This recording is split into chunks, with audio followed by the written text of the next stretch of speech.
ಜೀವಾಮೃತ ಅಂತ ಹೇಳಿ ಸರ್ ನ್ಯಾಚುರಲ್ ಆಗಿ ಇದು ನಮ್ಮ ಬೆಳೆಗಳಿಗೆ ಹಾಕ್ಬೇಕಂತ ಮಾಡಿ ಸರ್ ನೋಡಿ ಸರ್ ಜೀವಾಮೃತ ಸರ್ ಯಾವ ಥರ ಇದು ನೋಡಿ ಸರ್ ಯಾವ ಥರ ಬ್ಯಾಕ್ಟೀರಿಯಾ ಕಾಣ್ತಾವೆ ನೋಡಿ ಸರ್ ಹೌದಲ್ರಿ ಯಾವ ಥರ ಬ್ಯಾಕ್ಟೀರಿಯಾ ಕಾಣ್ತಾವೆ ಎಷ್ಟು ದಿನ ಆತ್ರಿ ತಯಾರು ಮಾಡಿದನ ಸರ್ ತಯಾರು ಮಾಡಿ ಇವತ್ತು 8 ದಿನ ಆಯ್ತು ಸರ್ 8 ದಿನ ಆಯ್ತು ಸರ್ ಇವತ್ತು 8 ದಿನ ಆತಲ್ಲ ಇವತ್ತು 8 ದಿನ ಆಯ್ತು ನಾಳೆ ಅಥವಾ ನಾಡಿದ್ದು ಹೊಲಕ್ಕೆ ಹಾಕ್ಬೇಕು ಸರ್ 8 ದಿನದೊಳಗೆ ತಯಾರಾಗುತ್ತೆ ತಯಾರಾಗ್ಬಿಡುತ್ತೆ ಸರ್ ತಯಾರಾಗಿ ಸರ್ ತಯಾರಾದ್ಮೇಲೆ ಅದನ್ನ ಇದನ್ನ ಹೆಂಗ ಕೊಡ್ತೀರಿ ಬೆಳೆಗಳಿಗೆ ಸರ್ ಡ್ರಿಪ್ ಏರ್ ಕೊಡ್ಬೋದು ಇಲ್ಲಾಂದ್ರೆ ಡ್ರಿಂಕ್ಸ್ ಮಾಡೋದು ಈ ಕಡೆ ಡ್ರಿಪ್ ಮುಖಾಂತರ ಕೊಡ್ತೀರಿ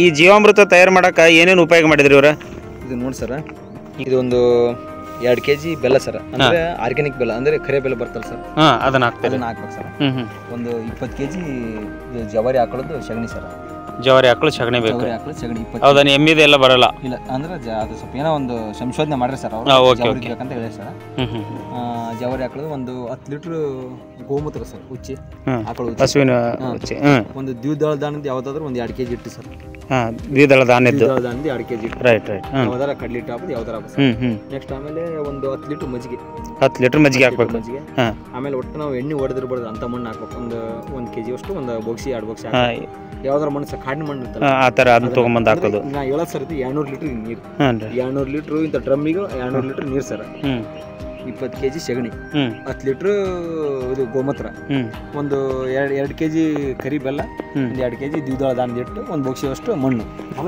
ಬಲಕ್ಕೆ ತಿರ್ಸ್ಬೇಕು ಸರ್ ಬೆಳಗ್ಗೆ ಒಮ್ಮೆ ಸಾಯಂಕಾಲ ಬಲಗಡೆ ಮಾತ್ರ ತಿರ್ಸ್ಬೇಕು ಹೆಂಗ್ ಬೇಕು ಹಂಗೆ ತಿರ್ಸ್ಬಾರ್ದನ್ರಿ ಹೆಂಗ್ ಬೇಕು ಬೆಳಗಡೆ ತಿರ್ಸಿ ಅಂದ್ರೆ ಸಾಯಂಕಾಲ ಬೆಳಗಡೆ ತಿರ್ಸ್ಬೇಕು ಮತ್ತೆ ಬೆಳಗ್ಗಿನ ಬಲಕ್ಕೆ ಒಟ್ಟ ಟೋಟಲ್ ಇದು ಮುಗಿಯೋದ್ರೊಳಗೆ ಗಡಿಯಾರ ದಿಕ್ಕೆ ಅಂತಾರೆ ಸರ್ ಕ್ಲಾಕ್ ವೈಸ್ ಬಲಕ್ಕೆ ನಮ್ಮ ಬಲ ದಿಕ್ಕಿಗೆ ತಿರ್ಸೋ ಅಂದ್ರೆ ಉಲ್ಟಾ ತಿರ್ಸಿ ಸರ್ ಅವು ಜೀವಾಣುಗಳು ಸರ್ ಸೂಕ್ಷ್ಮ ಜೀವಿಗಳು ಸರ್ ಸೂಕ್ಷ್ಮ ಜೀವಿಗಳು ಅವು ಉಲ್ಟಾ ತಿರ್ಸಿ ಸತ್ತು ಬಿಡ್ತಾವೆ ಸಣ್ಣ ಇರ್ತಾರೆ ಮೈಕ್ರೋ ಆರ್ಗಾನಿಕ್ ಸರ್ ಎಲ್ಲಿ ಇದನ್ನೆಲ್ಲ ನಿಮ್ ಕೃಷಿ ಟ್ರೈನಿಂಗ್ ಅಂತ ಹೋಗಿರ್ತಿರಲ್ಲ ಅಲ್ಲೆಲ್ಲ ಕಲ್ತಿರೋದ ಅಲ್ಲೆಲ್ಲ ಕಲ್ತಿ ಸರ್ ಇದು ನೋಡಿ ಸರ್ ಒಂದು 9 ರಿಂದ 10 ದಿನಕ್ಕೆ ರೆಡಿ ಆಗ್ತದೆ ಸರ್ ನಾವು ಡ್ರಿಪ್ ಮುಖಾಂತರ ನಮ್ಮ ಹೊಲಕ್ಕೆ ಕೊಡ್ಬೋದು ಸರ್ ಇದರಲ್ಲಿ ಏನಂತ ಸರ್ NPK ಎಲ್ಲ ಇರ್ತವೆ ನಾವೆಲ್ಲ ಹೊರಗಡೆ ತಗೊಂತೀವಲ್ಲ ಸರ್ ಎಲ್ಲ ಹೊರಗಡೆ ತಗೊಂತೀವಲ್ಲ ಕೆಮಿಕಲ್ ಅಂಗಡಿಯಾಗ NPK ನೈಟ್ರೋಜನ್ ಫಾಸ್ಫರಸ್ ಪೊಟ್ಯಾಷಿಯಂ ಎಲ್ಲ ಇದ್ರೊಳಗೆ ರೆಡಿ ಆಗಿರುತ್ತೆ ಆಮೇಲೆ ಇದೆಲ್ಲ ಬ್ಯಾಕ್ಟೀರಿಯಾ ಇರ್ತಾವೆ ಸರ್ ಸುಡೋಮೋನಾಸ್ ಅಜಿಲೋಬ್ಯಾಸಿಸ್ ಪೆಸಿಲಮಿಸ್ ಅಂತ ಎಲ್ಲ ಬ್ಯಾಕ್ಟೀರಿಯಾ ರೆಡಿ ಆಗೋರಿ ಆಮೇಲೆ ಏನೈತಿ ನೆಕ್ಸ್ಟ್ ಎಲ್ಲ ವಿಟಮಿನ್ ಎಲ್ಲ ಇರ್ತಾವೆ ಸರ್ ಇದರಲ್ಲಿ ಹಂಗಾಗಿ ನಾವು ಸ್ವಲ್ಪ ಎಲ್ಲ ಇದೆಲ್ಲ ಆರ್ಗ್ಯಾನಿಕ್ ಚೆನ್ನಾಗಿ ಸರ್ ಇದೆ ಚೆನ್ನಾಗಿ ರಿಸಲ್ಟ್ ಐತಿ ಇದು ಒಳ್ಳೆ ಓಕೆ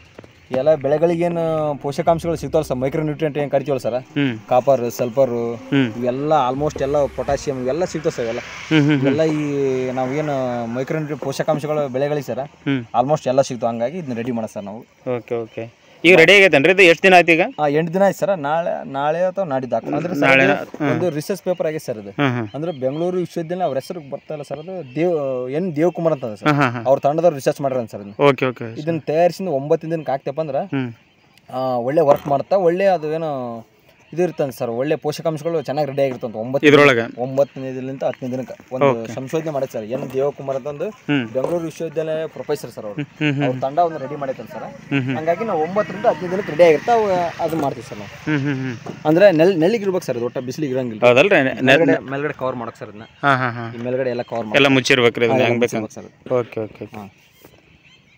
ಓಕೆ ಜೀವಾಮೃತ ತಯಾರು ಮಾಡಿರಿ ಈಗ ಮಾಡಿ ನೋಡಿ ಸರ್ ಡೈಲಿ ಬೆಳಗ್ಗೆ ಒಂದು ಟೈಮು ಮತ್ತೆ ಸಾಯಂಕಾಲ ಒಂದು ಟೈಮು ಒಂದು 5 ನಿಮಿಷ ಬಲ ವೃತ್ತದ ಕಡೆಗೆ ತಿರ್ಗಿಸ್ಬೇಕು ಬಲಗಡೆ ನಾವು ಟೋಟಲಿ 2 ಡ್ರಮ್ ಸಾಕಾಗುತ್ತೆ ಸರ್ ನಮಗೆ 2 ಡ್ರಮ್ ಅಂದ್ರೆ 200 ಲೀಟರ್ 2 ಡ್ರಮ್ ಸರ್ ಇದು 1 ಡ್ರಮ್ ಇದೆ ಇನ್ನೊಂದು ಡ್ರಮ್ ಆ ಕಡೆ ಇದೆ ಸರ್ 2 ಡ್ರಮ್ ತಯಾರು ಮಾಡಿರಿ ಅಲ್ಲ ಸರ್ ಮತ್ತೆ ಈಗ ಇದು 1 ಡ್ರಮ್ ಸಾಕಾಗಲ್ವಾ ನಿಮ್ಗೆ ಇಲ್ಲ ಸರ್ ಸಾಕಾಗಲ್ಲ ಹಂಗಾಗಿ ಇನ್ನೊಂದು ಡ್ರಮ್ ಆ ಕಡೆ ಎಷ್ಟು ಎಕರೆಗೆಲ್ಲ ಬಳಕೆ ಮಾಡಬಹುದು 3 ಎಕರೆ ಬಳಕೆ ಮಾಡೋದು ಇದು ಒಂದು 2 ಡ್ರಮ್ 3 ಎಕರೆ ಬಳಕೆ ಮಾಡೋದು ಎಲ್ಲಿ ಐತ್ರಿ ಸರ್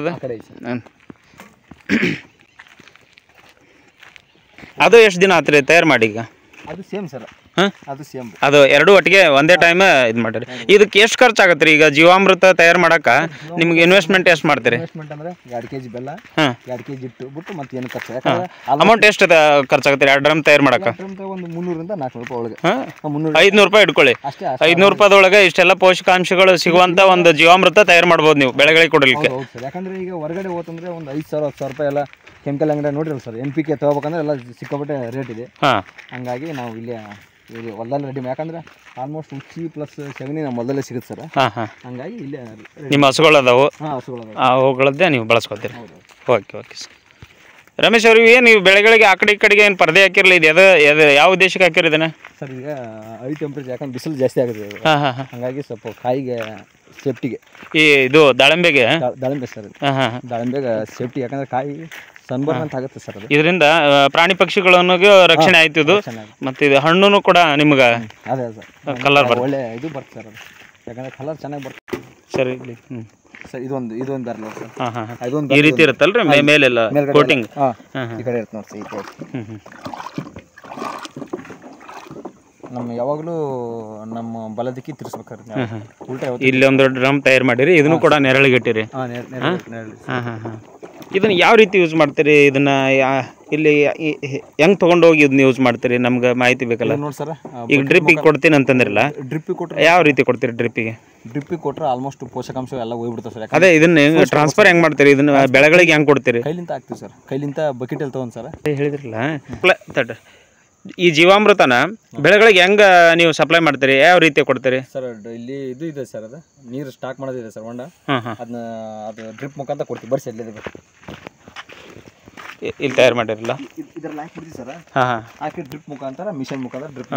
ಇದೇನು ಒಂದು ಬಾವಿ, ಸಣ್ಣ ಬಾವಿ ಥರ ಐತ್ರಿ ಇದು? ಒಂದು 1500 ಲೀಟ್ರ್ ಹಿಡಿತೀವಿ ಸರ್ ಅದು. ಹಾಂ ಹಾಂ. 1500 ಲೀಟ್ರ್ ಇಲ್ಲಿಂದಾನೇ ನೀವು ಸಪ್ಲೈ ಟ್ರಾನ್ಸ್ಫರ್ ಮಾಡ್ತೀರಿ ಪೈಪ್ಗಳ ಮೂಲಕ ಬೆಳೆಗಳಿಗೆ ಕೊಡ್ತೀರಿ? ಓಕೆ ಓಕೆ, ಭಾಳ ಸಂತೋಷ ರಮೇಶ್ ಅವರೇ. ಒಳ್ಳೆ ಮಾಹಿತಿ ಕೊಟ್ರಿ, ರೈತರಿಗೆ ಒಂದು ಪ್ರೇರಣಾದಾಯಕ ವಿಷಯಗಳನ್ನು ಹೇಳಿದ್ರಿ. ಧನ್ಯವಾದಗಳು. Thank you. ನಮಸ್ಕಾರ ಇವರೇ. ನಮಸ್ಕಾರ.